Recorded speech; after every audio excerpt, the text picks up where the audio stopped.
Na verdade, a nova Previdência, é bom que se fale, é para todos.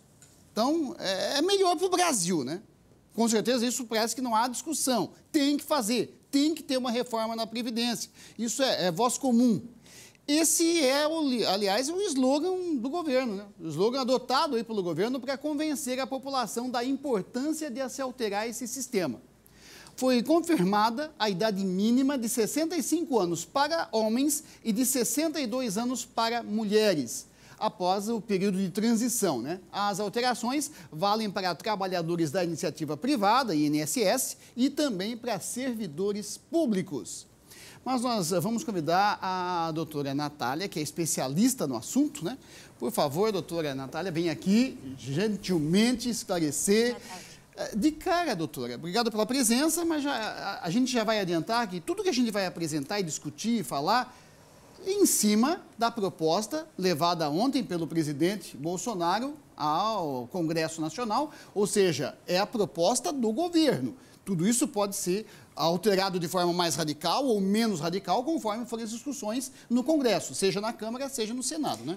Isso, boa tarde a todos. Esse primeiro ponto é bem importante, Eusne, porque esse é um texto, é uma proposta inicial que foi feita pelo governo. Então, esse texto ainda não está valendo, isso é importante que as pessoas, às vezes, ai meu Deus, já aconteceu, já está valendo. Não, isso é apenas uma proposta que ainda vai ser discutida. Então, pode ser não, é bem provável que existam alterações a ponto em que forem feitas essas negociações entre o governo e o Congresso. Exatamente.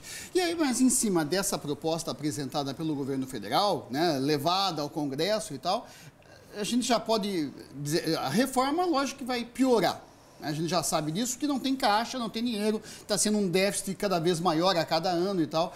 Mas a gente já pode antecipar, se for aprovado, como foi levado pelo presidente, piora muito radicalmente, não piora tanto como se imaginava antes. Qual é o balanço geral? É uma conta que todos nós, trabalhadores, cidadãos segurados, vão acabar pagando. Então, ela acaba dificultando, criando mais requisitos, fica um pouco mais complicado para que se tenha acesso e se tenha concedido a aposentadoria. Então, isso é muito além de uma idade mínima. Então, essa reforma, o texto, como ele foi proposto, ele traz algumas questões de custeio também, ou seja, de contribuição para o INSS.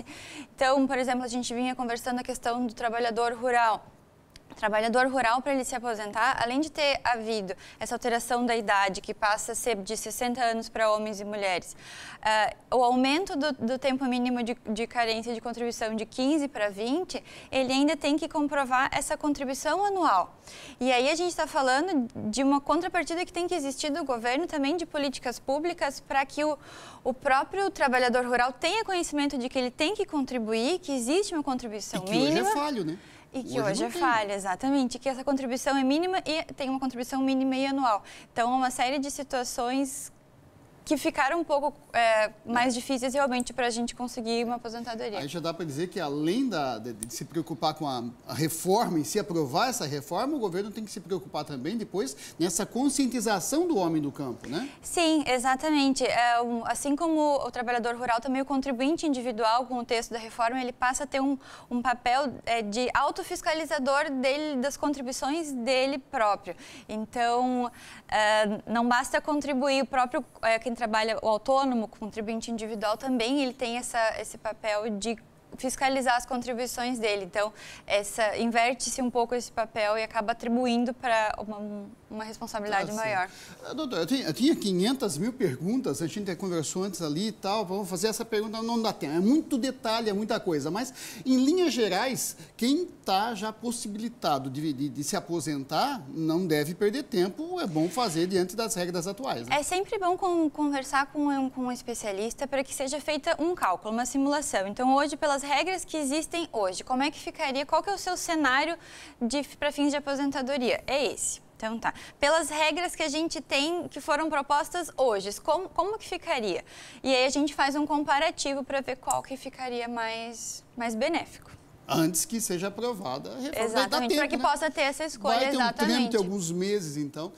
Obrigado. Por enquanto, com certeza, a gente vai voltar a conversar sobre esse tema, porque é palpitante e vai ter muita discussão ainda. De nada. Obrigado.